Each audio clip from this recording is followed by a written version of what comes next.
In this video, I demonstrate how I created this detailed 7-layer reduction lino print.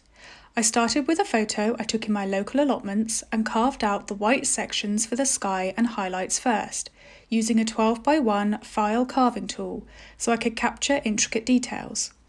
I'm carving blades of grass here as I started building layers of green ink for this summery outdoor scene. I personally like to use Japanese printmaking vinyl, lovely thick cotton paper and my own wooden registration device to line up the prints.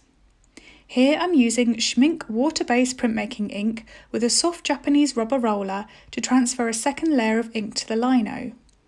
I'm using Turns Burton registration pins to hold the paper in place, and as demonstrated here, you can see how building up subtle layers of different inks starts to create interest and depth in the print. As I progress with the print, I move towards darker colours.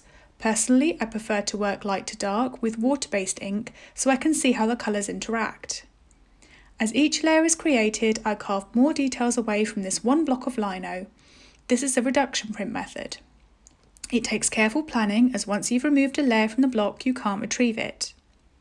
This video shows the final layer of colour being added to my allotment print, the final darkest green.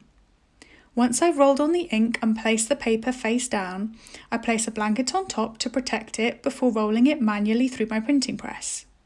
I repeat this process for every layer.